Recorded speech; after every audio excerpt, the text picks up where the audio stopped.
Rajeshri Venkatramanan, 80 words English shorthand dictation. You should practice minimum 3 or 4 times each dictation. Okay, we can start. Please subscribe and give comments.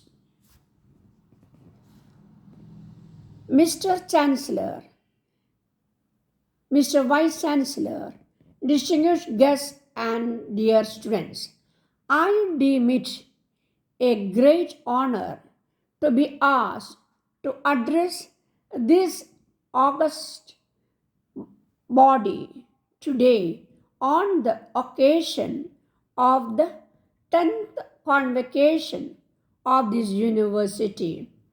Today, all the students leaving the portals of university after getting their academic recognition start worrying about fitting themselves in the race of life. By tradition, a university degree is expected to lend to a safe government job.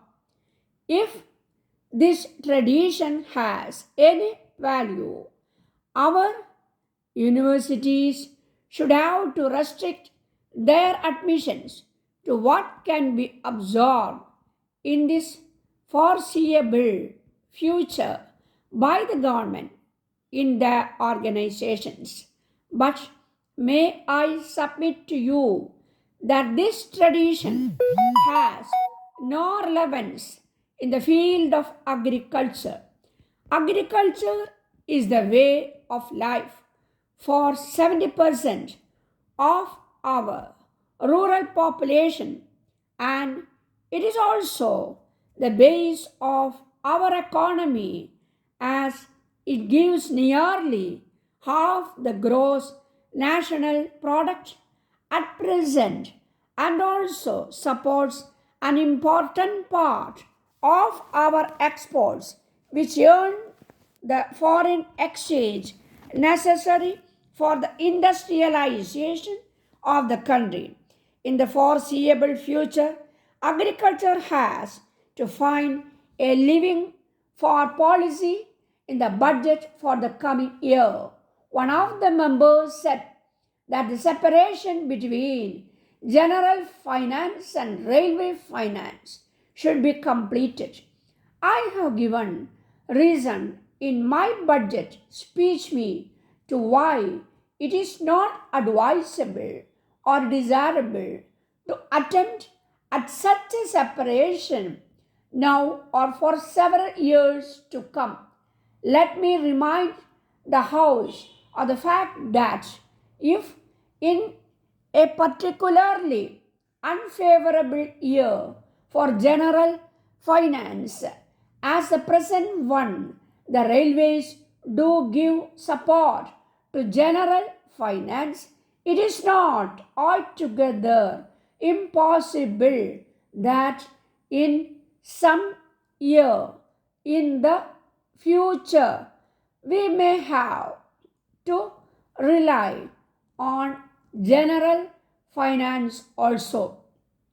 While we allow them to make use of the reserves we keep with them, they pay us a fairly satisfactory rate of interest. Out of the Railway Development Fund, the railways had earmarked 3 crores of rupees per annum for the next 5 years for passenger amenities. My own feeling is that that provision is fairly adequate. I am quite alive to the fact that even if we spend 15 crores of rupees during the next 5 years on passenger amenities, we shall probably not have overtaken all that has to be done in that direction.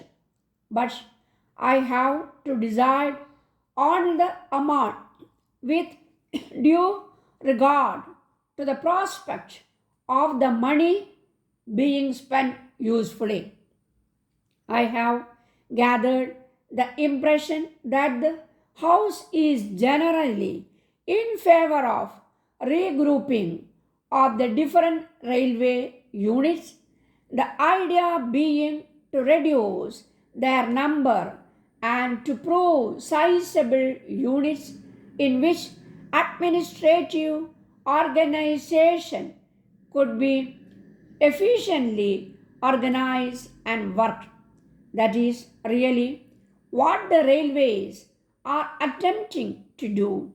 A plan is now in the making, and when it is complete, we propose to take all interests likely to be affected into consultation before we reach a final decision. I am fully alive to the fact that the matter is one of very great importance. Suggestions have been made that the regrouping should follow linguistic considerations. I'm afraid that that is a thing which I myself give my approval to. Railways naturally have to out cross linguistic barriers, and after all, railways are a central subject. There is no reason why we should cut railways up into the numerous linguistic areas and territorial units that one could think of in this country of ours.